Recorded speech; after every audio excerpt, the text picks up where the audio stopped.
Dear students, good morning. Today I will start part 10 of NTSC Olympiad level question. I have already solved up to question number 35 in the previous part 9.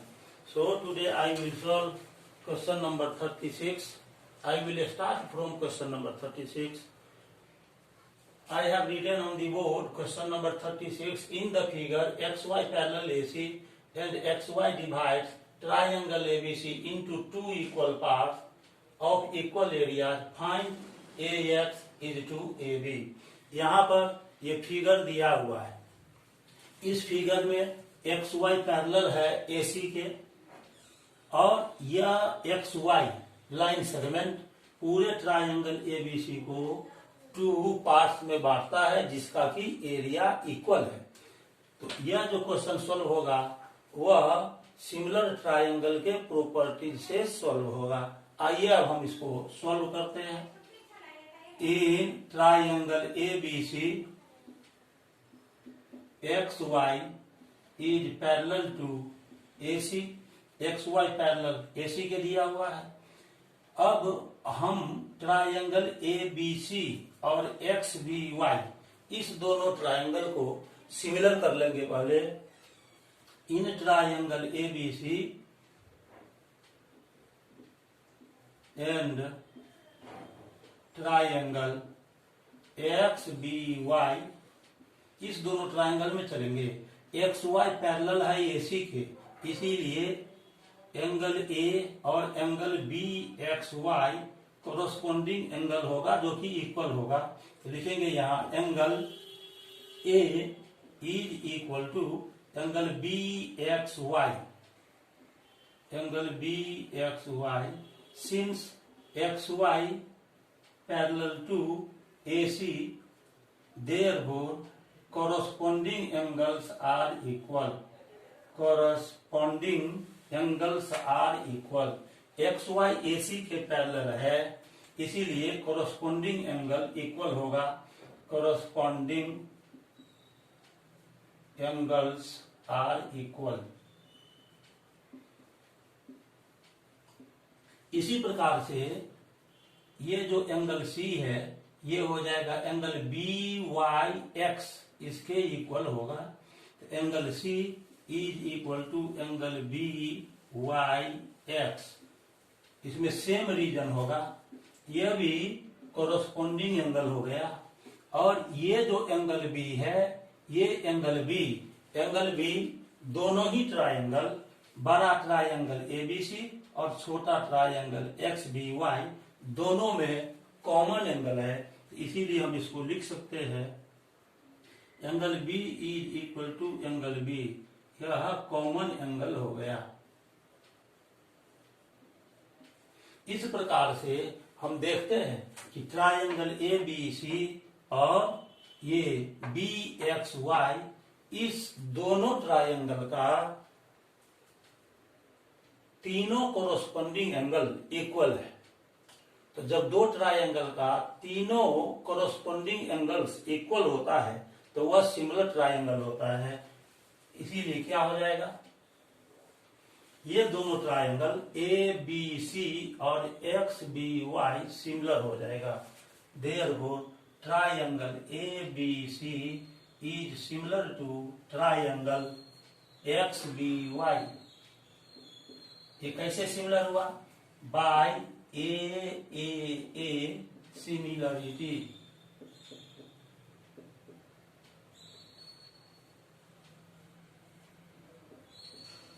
Angle इस similarity condition से ये दोनों triangle similar हुआ. और एक theorem होता है कि टू सिमिलर ट्राइंगल के एरिया का रेशियो और उसके कॉरस्पॉन्डिंग साइड के स्क्वायर का रेशियो इक्वल होता है. The ratio of the areas of two similar triangles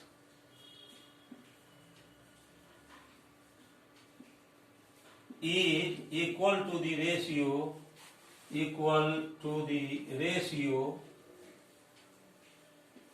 of the squares of their corresponding sides.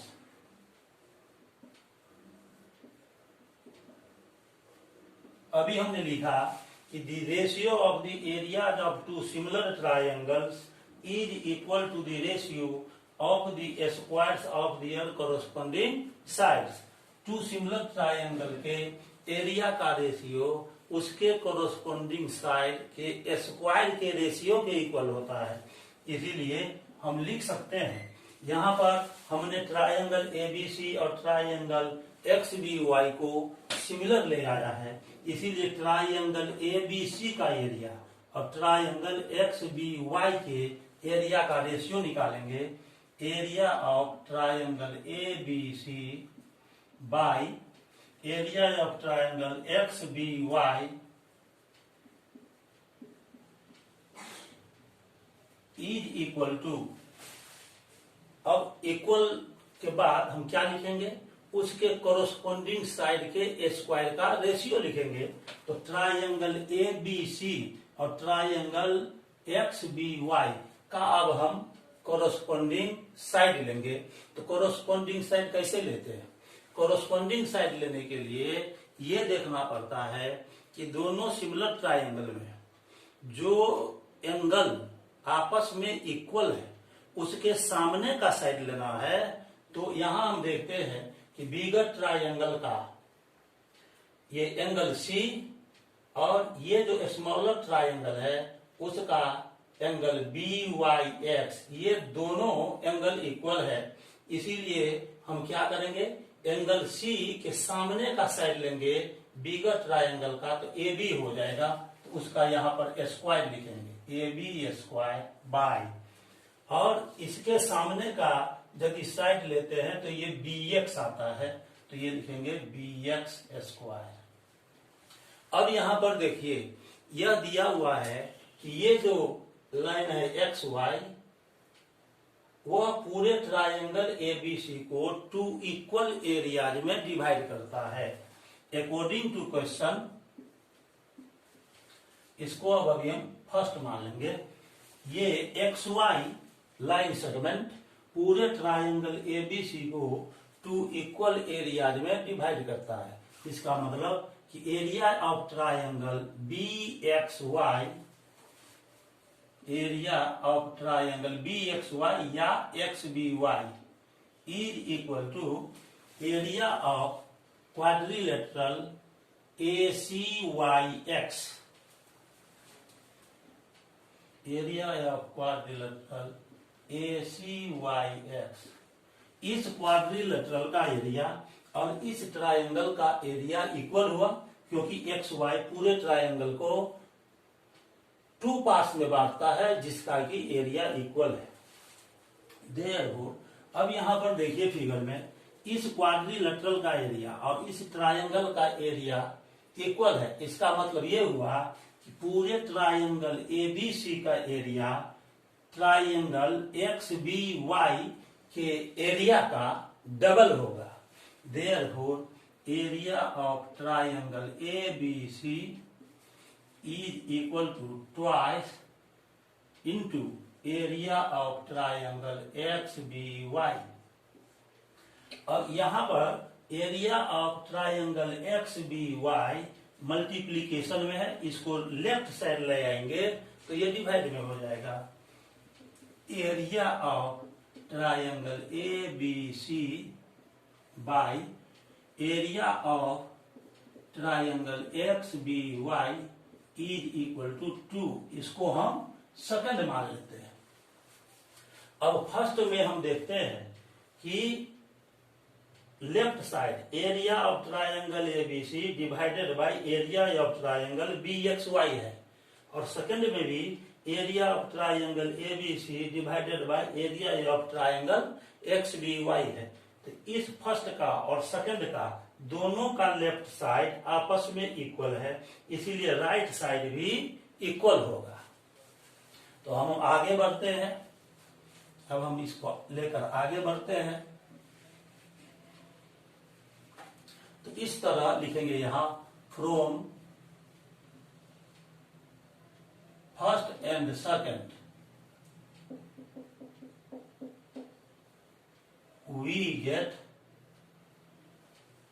ये A B square by B X square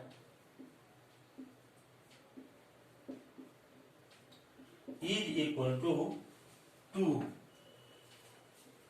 इसको हम लिख सकते हैं A B by B X, दोनों पर स्क्वायर है, इसको ब्रैकेट में लेकर यहां स्क्वायर दे देंगे, इज इक्वल टू 2।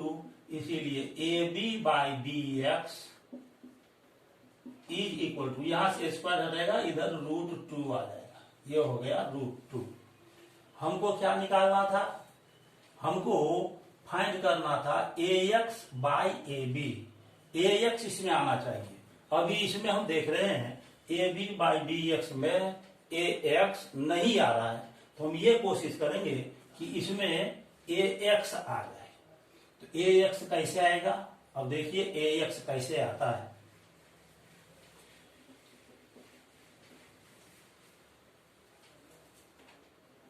अब हम दोनों तरफ -1 कर देंगे ना, लेफ्ट साइड भी और राइट साइड भी दोनों तरफ माइनस कर देंगे 1 को, तो ए एक्स आ जाएगा।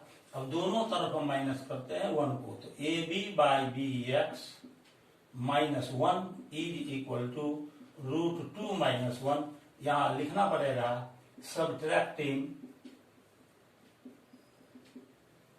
1 फ्रॉम बोथ साइड्स। दोनों तरफ से 1 को हम माइनस कर देंगे। इस प्रकार से यह आ जाएगा, यहाँ एलसीएम बी एक्स हो गया, इसको सॉल्व करेंगे तो आ जाएगा A B minus B X is equal to √2 - 1। अब फिगर में ध्यान देना है, फिगर में ध्यान देना है, ए बी में से बी एक्स को माइनस कर लेंगे, ये ए बी है, इसमें से बी एक्स को माइनस कर देंगे तो ए एक्स बचेगा। तो A B minus B X के जगह पर हम ए एक्स लिखेंगे। A X by B X is equal to √2 - 1। हमको क्या निकालना था? हमको निकालना है A X is to A B का value. A X is to A B का वैल्यू निकालना है। इस पर ध्यान देते रहना है कि A X is to A B का, इसका वैल्यू हमको फाइंड करना है। तो ए एक्स तो इसमें आ गया। अब ए बी यहां से गायब हो गया, ए बी यहां से गायब हो गया। तो अब हमको ये उपाय करना है कि ए एक्स भी रहे और ए बी भी आ जाए। ए एक्स भी रहना चाहिए, ए बी भी रहना चाहिए। ए एक्स तो यहाँ पर आया, देखिए ए एक्स आ गया, ए बी यहाँ पर है, यहाँ तो ए बी नहीं आया, ए बी हट चुका है। तो ए बी को फिर से हमको लाना है। तो इसके लिए हम क्या करेंगे, ये जो एक्सप्रेशन आया उसमें दोनों तरफ 1 को ऐड करेंगे, लेकिन उससे पहले इसका रेसिप्रोकल निकाल लेंगे।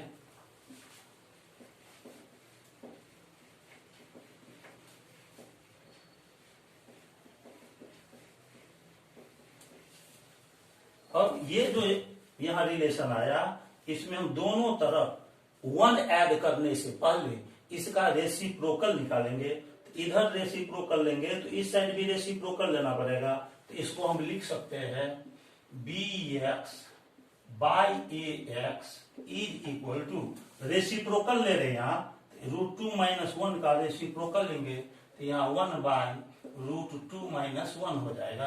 अब दोनों तरफ ऐड कर देंगे 1 को, B X by A X plus 1 is equal to 1 by √2 - 1 plus 1। यहां पर लिखेंगे एडिंग 1 टू बोथ साइड, दोनों तरफ 1 को ऐड कर देंगे। इसको यदि हम सॉल्व करते हैं तो ये आ जाएगा B X plus A X, B X plus A X by A X is equal to, यहाँ एलसीएम हो जाएगा √2 - 1, इसको सॉल्व करेंगे तो यह आ जाएगा 1 + √2 - 1। अब फिगर पर ध्यान देना है, bx में ax को यदि हम ऐड करते हैं तो ab आ जाएगा, bx में ax को ऐड करेंगे तो ab आ जाएगा, तो bx + ax is equal to हो गया ab by ax is equal to 1 + √2 - 1 by √2 - 1, यहाँ -1 + 1 कैंसिल हो गया, तो ab by ax is equal to √2 by √2 - 1। लेकिन क्वेश्चन पर ध्यान देना है, ax बाय ab का वैल्यू फाइंड करना है हमको, ax बाय ab फाइंड करना है, तो फिर से इसका रेसिप्रोकल लेना पड़ेगा। तो इधर हम रेसिप्रोकल ले लेते हैं, तो ये हो जाएगा ax by ab is equal to √2 - 1 by √2। इसको हम रेशनलाइज कर देंगे, तो और मन कहने का मतलब ये कि और इसको सिंप्लीफाई करेंगे, तो इसके लिए √2 से न्यूमरेटर में और डिनोमिनेटर में दोनों में मल्टीप्लाई करना होगा, तो ये हो जाएगा √2 - 1 इंटू √2 डिवाइडेड बाय √2 इंटू √2, √2 से √2 में इंटू हो जाएगा तो हो जाएगा 2, माइनस √2 में 1 से इंटू होगा तो √2 बाय √2 इंटू √2, ये आ गया 2। इस प्रकार हमने ax और ab का रेशियो फाइंड कर लिया, तो ax is to ab is equal to 2 - √2 is to 2, यही आंसर हो गया। अब क्वेश्चन नंबर 36 को सॉल्व करने के बाद अब हम क्वेश्चन नंबर 37 को बोर्ड पर लिखेंगे और उसके बाद उसको सॉल्व करेंगे। अपना ध्यान बोर्ड पर बनाए रखिए।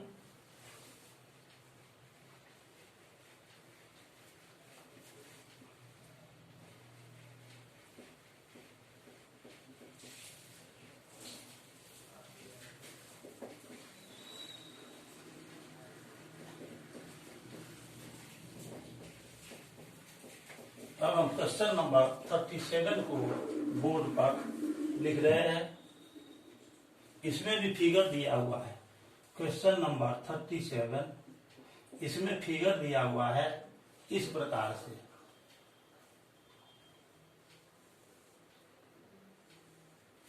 यह ABC एक ट्रायंगल है और यहां पर AD परपेंडिकुलर है, ये परपेंडिकुलर दिया हुआ है। BC स्मॉल a के इक्वल है, CA स्मॉल b के इक्वल है, ये स्मॉल b के इक्वल दिया हुआ है, और AB स्मॉल c के इक्वल है।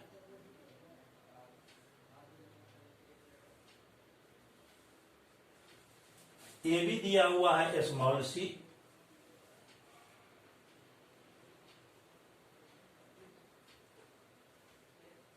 इन द फिगर, और ये BD का वैल्यू दिया हुआ है x। In the figure AD perpendicular to BC, ये AD BC पर परपेंडिकुलर है। AB is equal to C, BC is equal to A and AC is equal to B। Then find the value of x. Find the value of x. ये एक question दिया हुआ है। एक बार मैं repeat कर रहा हूं क्वेश्चन को। इस फिगर में AD BC पर परपेंडिकुलर है, AC AB is equal to दिया हुआ है C, BC is equal to दिया हुआ है A स्मॉल a, और AC इज इक्वल टू दिया हुआ है small b, BD is equal to दिया हुआ है x। तो हमको x का वैल्यू फाइंड करना है। आइए इसको हम सॉल्व करते हैं। ये ट्रायंगल ए बी सी है।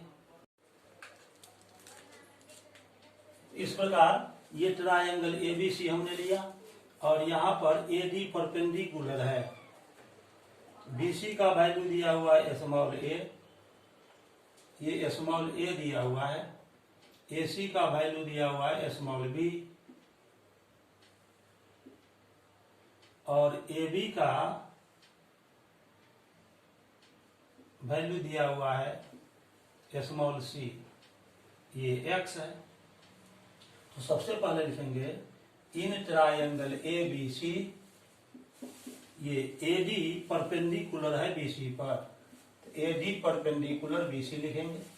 इसके बाद B C is equal to small A, C A is equal to small B या A C is equal to small B and A B is equal to small C. A B का value small C दिया हुआ है।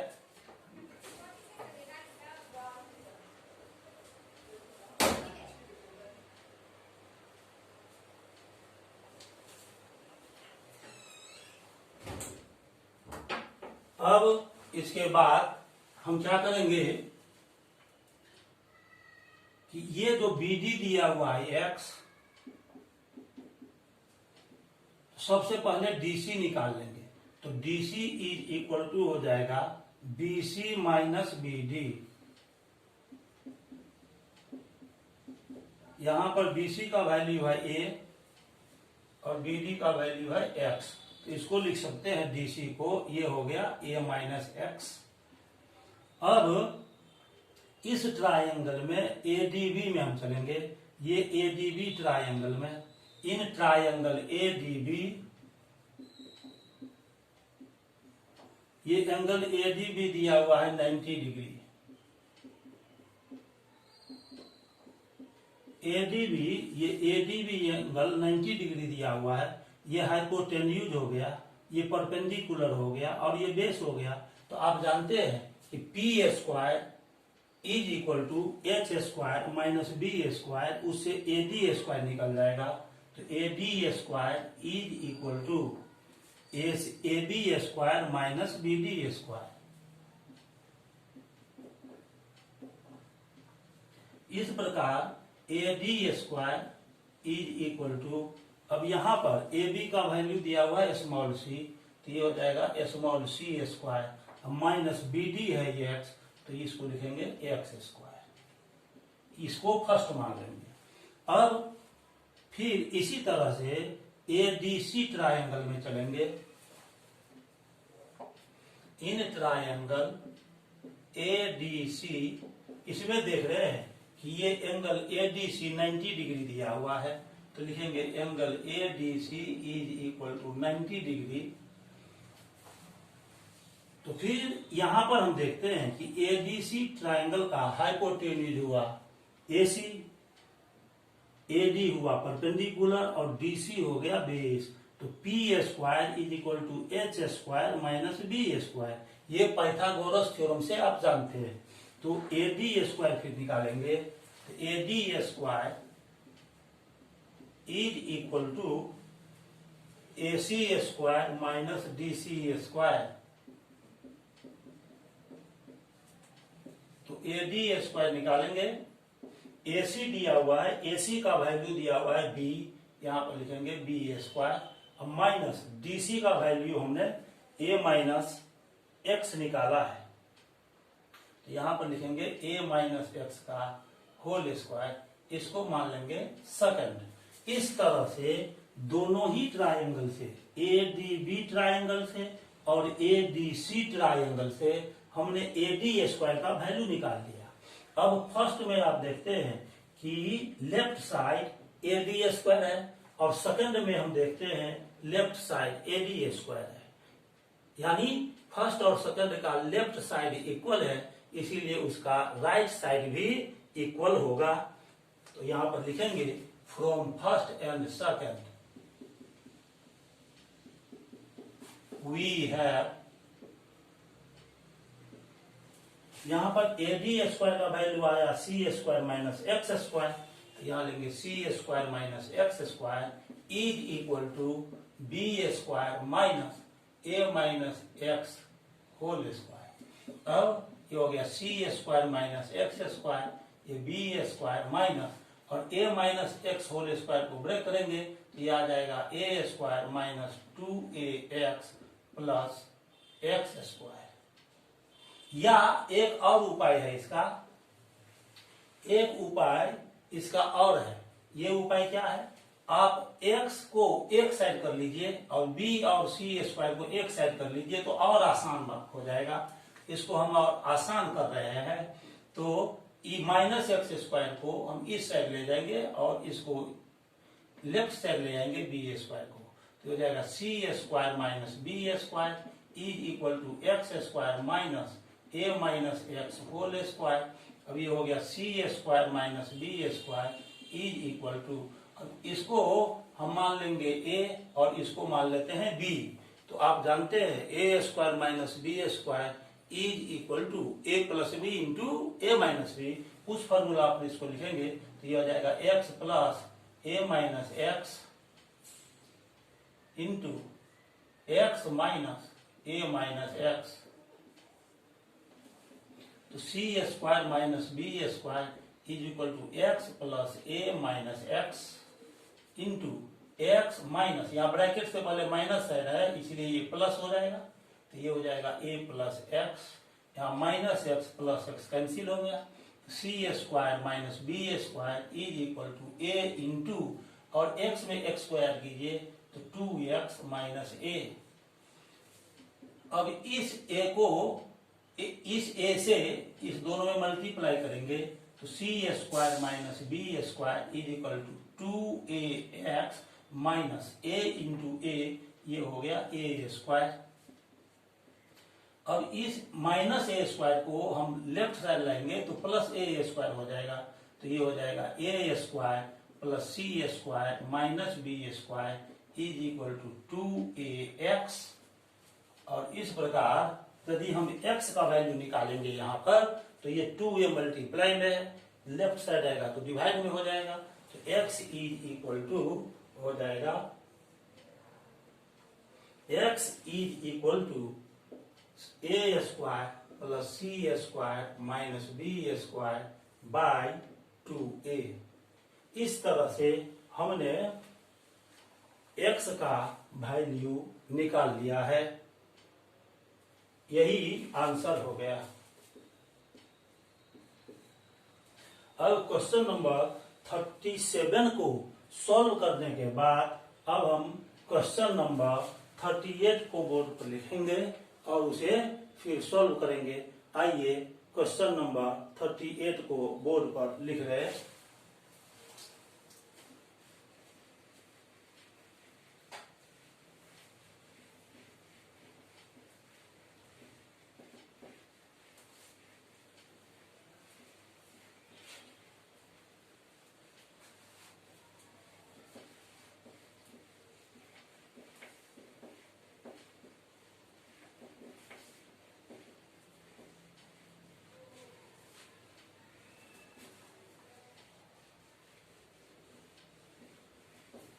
Question number 38 है,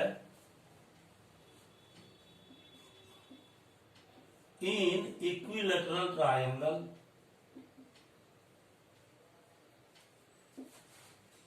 ABC D is a point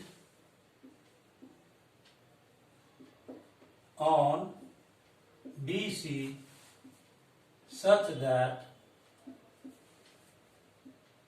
BD thrice of BD is equal to BC।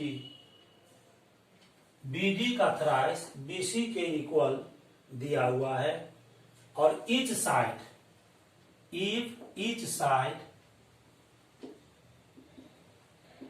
of triangle ABC is 12 cm, then find the value of AD। Value of AD का value हमको find करना है। सबसे पहला काम करेंगे कि ये जो क्वेश्चन दिया हुआ है, क्वेश्चन के आधार पर हम पहले फिगर ड्रॉ कर लेंगे। इक्विलेटरल ट्रायंगल ड्रॉ करना है। ये कोई इक्विलेटरल ट्रायंगल है ABC। BC पर एक पॉइंट D दिया हुआ है, यहां पर D पॉइंट हम मान लेते हैं। BD का थ्राइस BC के इक्वल दिया हुआ है, यहाँ BD का थ्राइस BC के इक्वल दिया हुआ है, यानी BD BC का 1/3 है, इसीलिए BD पार्ट छोटा होगा और DC BD का डबल होगा, इसीलिए D को B से नजदीक रखेंगे।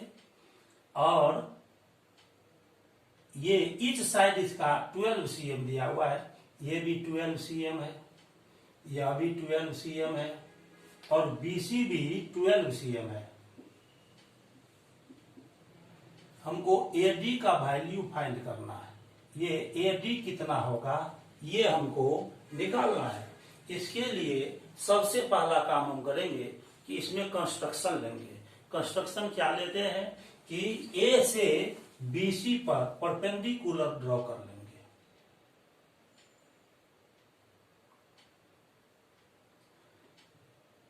यह मान लेते हैं E पॉइंट है। A से BC पर AE परपेंडिकुलर ड्रॉ कर लेते हैं। Drawing AE perpendicular to BC। AE को हमने परपेंडिकुलर ड्रॉ कर लिया BC पर। अब हम जानते हैं, वी नो दैट ये इक्विलेटरल ट्रायंगल का प्रॉपर्टीज है, द परपेंडिकुलर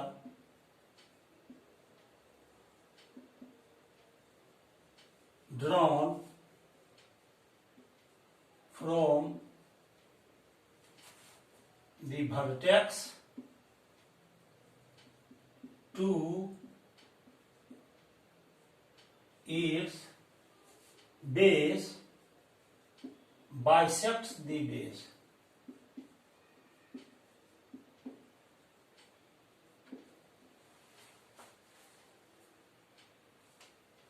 ये किस ट्रायंगल में होता है? ये इक्विलेटरल ट्रायंगल में होता है। तो हम इसको लिख देंगे, we know that in an equilateral triangle, और क्लियर कर देते हैं,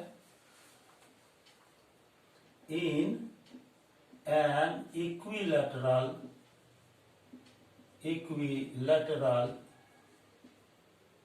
triangle the perpendicular drawn from the vertex to its base bisects the base। Equilateral triangle में जो वर्टेक्स से परपेंडिकुलर ड्रॉ करते हैं बेस पर, वो बेस को बाइसेक्ट करता है, इसीलिए BE इज इक्वल टू हो जाएगा EC। BE is equal to EC। अब ये BE और EC इक्वल हो गया, इसका मतलब हुआ कि BE BC का हाफ हो जाएगा। तो BE is equal to BC by 2 और BC का वैल्यू दिया हुआ है 12 cm, तो यहाँ पर 12 cm ले लेंगे और बाई 2, 2 6 12, यह आ गया 6 सेंटीमीटर। BE हमने 6 सेंटीमीटर निकाला। अब यह भी दिया हुआ है कि BD is equal to BC by 3। क्यों ऐसा? इसीलिए कि 3BD is equal to BC दिया हुआ है क्वेश्चन में।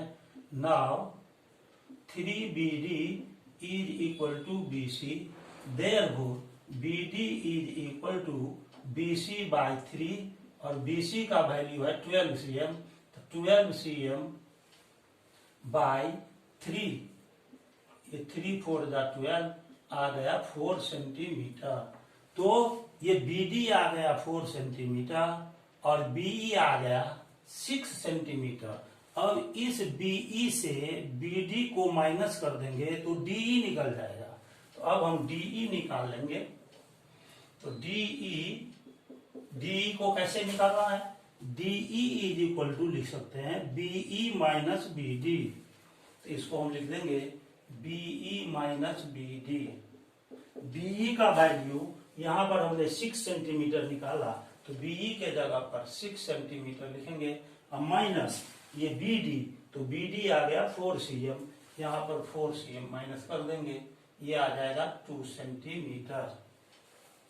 अब इसके बाद हम AE का वैल्यू फाइंड करेंगे ट्रायंगल AEB से। इन ट्रायंगल AEB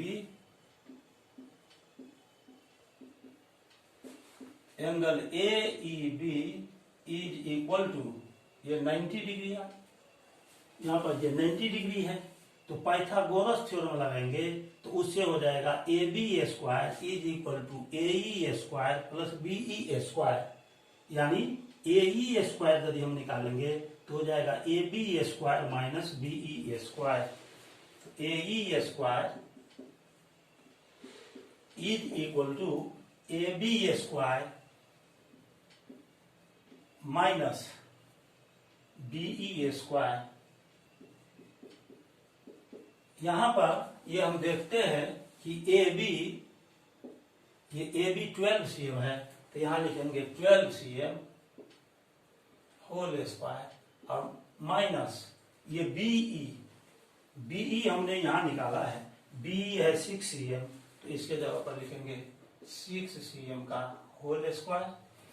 तो इस तरह से AE square is equal to 12 का स्क्वायर 144 होता है, 144 cm स्क्वायर माइनस 6 स्क्वायर 36, फिर cm का भी स्क्वायर हो जाएगा cm स्क्वायर। तो AE square is equal to 108 cm square. ये AE स्क्वायर का वैल्यू हमने निकाल लिया। अब इस ट्रायंगल में चलेंगे AED में चलेंगे, इसको फर्स्ट मान लेते हैं। इन ट्रायंगल AED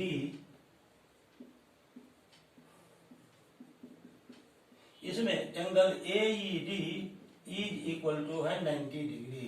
ये एंगल AED ये 90 डिग्री दिया हुआ है, तो हमको AD स्क्वायर निकालना है, ये हाइपोटेन्यूज हो गया, तो AD square is equal to AE square plus DE square. तो AD square is equal to AE square plus DE square.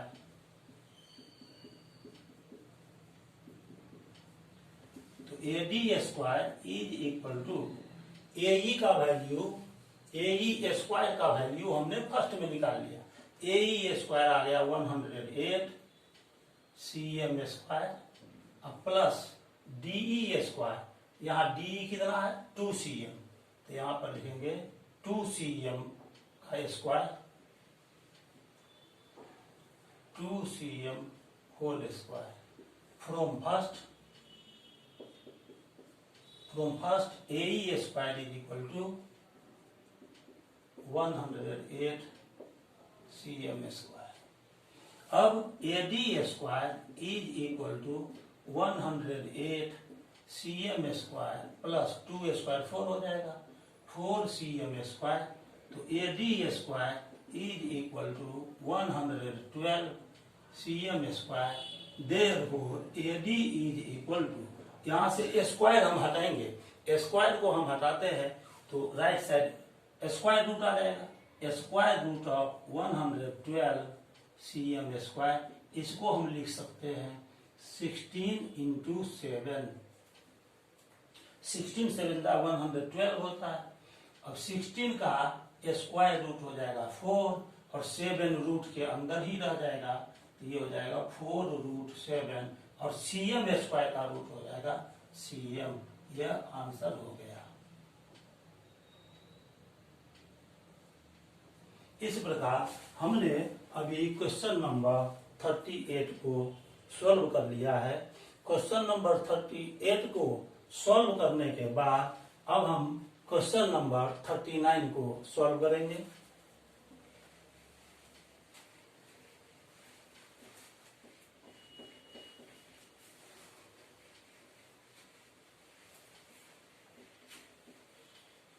आइए अब हम क्वेश्चन नंबर 39 को सॉल्व करते हैं।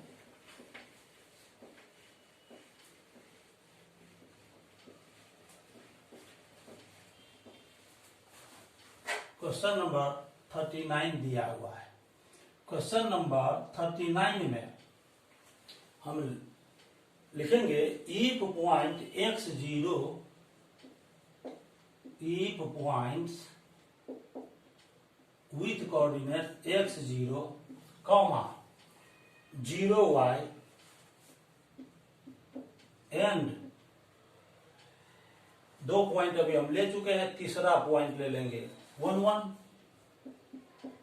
are collinear,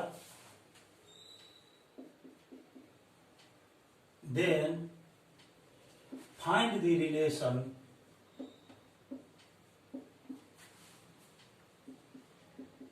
between x and y. यहां पर हम देखते हैं कि ये 3 पॉइंट्स जिसका कि कोऑर्डिनेट्स दिया हुआ है x, 0, 0, y और 1 1, ये तीनों पॉइंट्स कोऑर्डिनियर है। तो x और y में क्या रिलेशन होगा ये फाइंड करना है। तो अब हम लिखेंगे let a is equal to, इस पॉइंट का नाम a रख लेंगे, x, 0, b is equal to 0y and c is equal to 1 1। यहां पर जो ये पहला पॉइंट है उसका x कोऑर्डिनेट हम x1 लेते हैं और y कोऑर्डिनेट y1 लेते हैं। तो ये हो जाएगा x1 y1, x2 y2, x3 y3। तो लिखेंगे here x1 is equal to x, y1 is equal to 0, x2 is equal to 0 और y2 is equal to y, x3 is equal to 1 और y3 इज इक्वल टू 1। अब a b c ये तीनों point collinear है। तो जब 3 point collinear हो तो उसके लिए एक कंडीशन है। अब हम कंडीशन को लिखने वाले हैं, since points a b and c are collinear, ये तीनों पॉइंट कोलिनियर है, इसीलिए कोलिनियर के केस में क्या होता है x1 into y2 minus y3 plus x2 into y3 minus y1 plus x3 into y1 minus y2 is equal to 0। इस कंडीशन को आपको याद रखना है। अब ये x1 का वैल्यू हुआ x, तो x into y2 minus y3, तो y2 है y, y3 है 1, तो ये हो जाएगा y माइनस 1 प्लस x2 यहाँ 0 है, तो 0 इंटू y3 माइनस y1, तो 1 माइनस 0 प्लस x3 का वैल्यू 1 दिया है, यहाँ 1 लिखेंगे, y1 माइनस y2, तो ये y1 0 है, y2 y है, तो 0 minus y is equal to 0।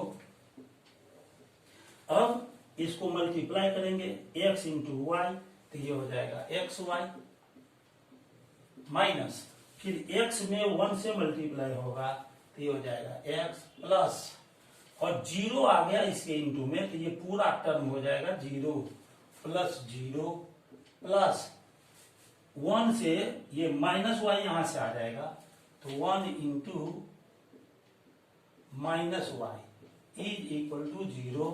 ये हो गया एक्स वाई माइनस एक्स, ये 0 को लिखना ही नहीं है, और ये प्लस माइनस माइनस हो जाएगा, ये y इज इक्वल टू 0। तो x y is equal to 0 और माइनस एक्स माइनस वाई को इधर ले आएंगे तो प्लस हो जाएगा, राइट साइड ले जाने पर, तो एक्स प्लस वाई, ये इस तरह से x y is equal to x plus y. यही रिलेशन हो गया एक्स और वाई में, एक्स और वाई में ये रिलेशन आया, x y is equal to x plus y. तो यहां पर लिखेंगे this is the required relation between x and y. ये आंसर हो गया। अभी हमने क्वेश्चन नंबर 39 को सॉल्व कर दिया है। अब हम क्वेश्चन नंबर 40 को सॉल्व करेंगे। आइए क्वेश्चन नंबर 40 क्या है इसको हम अभी बोर्ड पर लिखने वाले हैं। Question number 40।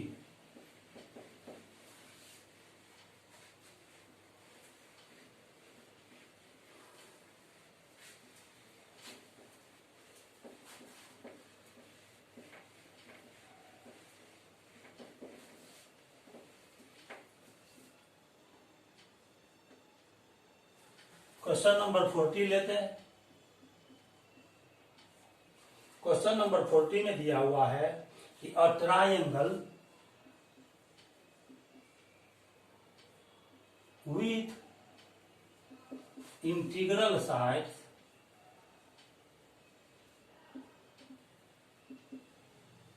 हैज पेरीमीटर, एक कोई ट्रायंगल है जिसका साइड्स इंटीग्रल है, इंटीग्रल साइड है, इसका पेरीमीटर 8 यूनिट्स दिया हुआ है, 8 units. Find the area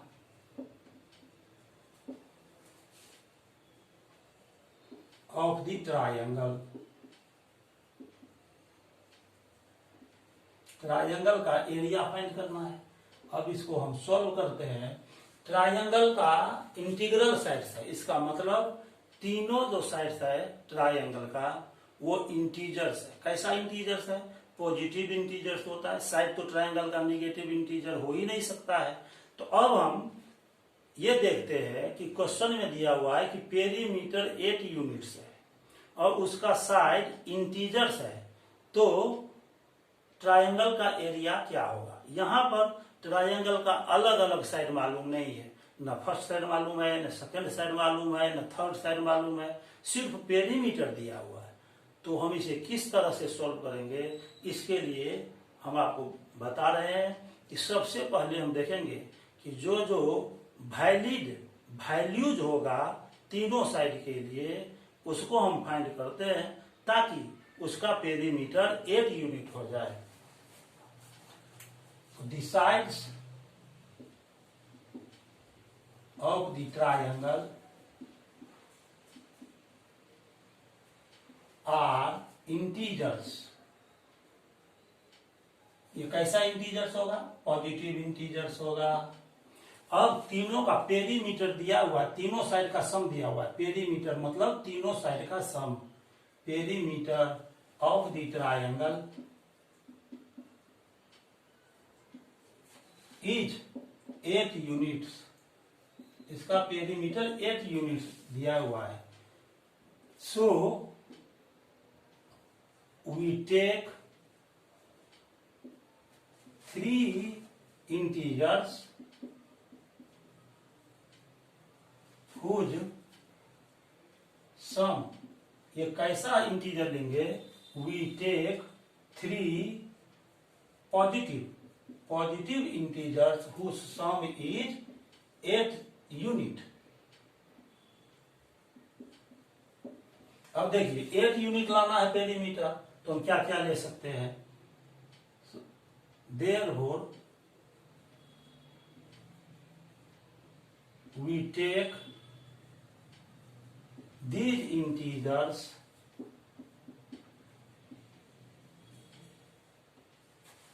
as follows। ये जो इंटीजर है वो हम निम्नलिखित तरह से ले सकते हैं। ये हम लेते हैं 116 फर्स्ट में लेते हैं। सेकंड में लेते हैं 1 2, यहां देखिए सम कितना हुआ? 6 1 7 1 8 1 2 5। थर्ड में क्या ले सकते हैं?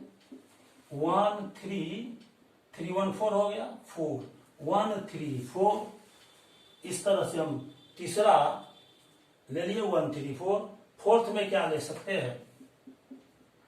फोर्थ में 2 2 4 और फिफ्थ में हम अभी ले रहे हैं 2 3 3 2 3 3। यहां पर मैं आपको बताना चाहता हूं कि ये जो 116 है ना, इसको हम ऐसे भी ले सकते हैं 161 या फिर 611, विभिन्न प्रकार से ले सकते हैं 116 को। लेकिन साइड जो है ना ट्रायंगल का, तीनों साइड इसी तीन में से ले रहे हैं, इसीलिए बहुत सारा नहीं लेना है। 116 को 161 या 611 के रूप में नहीं लेना है। ये जो तीन इंटीजर है वो हमको 116 लीजिए, 611 लीजिए या 161 लीजिए, बात बराबर है। इसीलिए हमने 116 लिया है। अब फर्स्ट केस में देखते हैं कि यहां पर 1, आप जानते हैं कि we know that the sum of any two sides of a triangle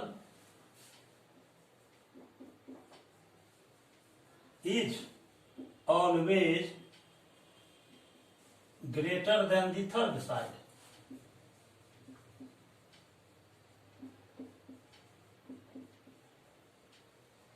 Than the third side. Triangle के किसी भी दो साइड का सम थर्ड साइड से ग्रेटर होता है। दो साइड का सम न तो थर्ड साइड के इक्वल होगा न उससे स्मॉलर होगा, हमेशा ग्रेटर होता है। यहां पर देखिए 1 + 1 लिखते हैं, 1 + 1, 1 + 1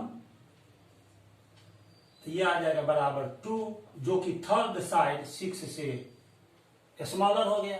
इसमें चलते हैं तो हम देखते हैं कि 1 + 2, 1 + 2 ये आ जाएगा 3। ये जो 3 आया इस दो साइड का सम वो थर्ड साइड 5 से स्मॉलर है।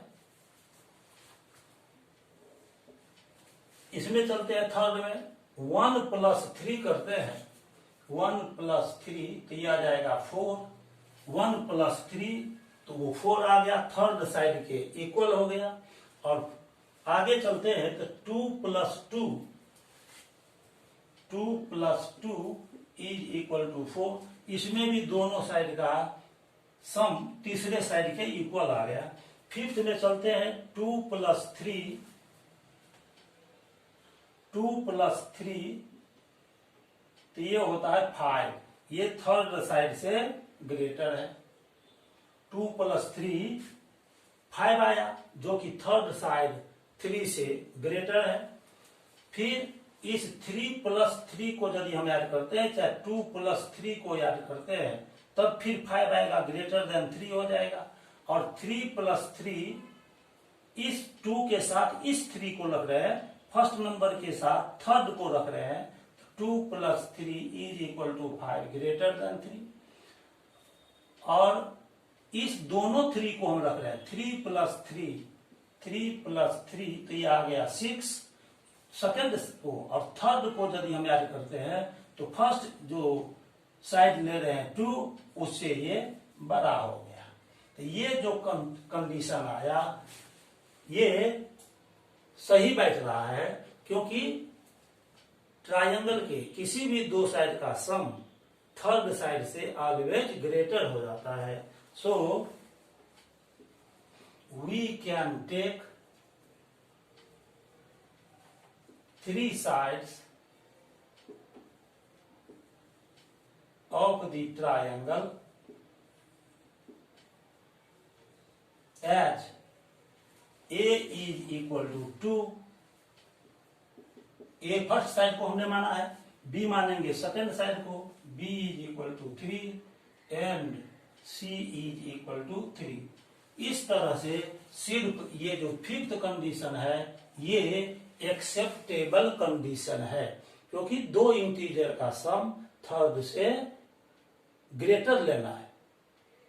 ऐसा इसीलिए कि ट्रायंगल में किसी भी दो साइड का सम थर्ड से ग्रेटर होना चाहिए। यहां पर एक बात बता दें कि यहां जो 2 2 4 लिए हैं तो हम 2 1 4 2 1 ले लेंगे, तो 2 1 यदि ले लेंगे तो 2 1 3 हो जाएगा, और फिर 5 लेंगे तो इसमें भी हम यदि 2 1 5 लेंगे तो ये ले सकते हैं। लेकिन ये हमने पहले ही यहां पर ले लिया, देखिए इसमें तीनों नंबर आ गया, 2 भी आ गया, 1 भी आ गया, 5 आ गया, इसीलिए यहां पर 2 1 5 हम नहीं लेंगे। अब ये तीन साइड हमारे पास आ गया, ए बी और सी। ए हो गया 2, बी हो गया 3, सी हो गया 3। अब हमको ट्रायंगल का एरिया निकालना है, तो हीरोज फार्मूला लगाएंगे, तो उससे आ जाएगा area of the triangle is equal to root of S into S minus A into S minus B into S minus C. अब एस कितना दिया हुआ था, एस यहां पर देखिए, ये पेरीमीटर कितना दिया हुआ है, पेरीमीटर 8 यूनिट है, पेरीमीटर 8 यूनिट है। और एस क्या होता है, एस होता है सेमी पेरीमीटर, माने पेरीमीटर का हाफ, है ना। तो एस हो जाएगा यहां पर एस इज इक्वल टू 8/2, 2 4 जा 8, तो एस का वैल्यू आ जाएगा 4 यूनिट्स, ये आ गया। अब एस का वैल्यू 4 रख देंगे, तो 4 इंटू 4 माइनस ए का वैल्यू रखेंगे 2, फिर 4 माइनस बी का वैल्यू रखेंगे 3, और फिर 4 माइनस 3। तो इस तरह से ये आ जाएगा 4 इंटू 2 इंटू 1 इंटू 1। इसको हम लिख सकते हैं 4 इंटू 2, 1 और 1 से मल्टीप्लाई करेंगे तो कोई फर्क नहीं पड़ेगा। यहां पर स्क्वायर यूनिट लिखेंगे, स्क्वायर यूनिट्स।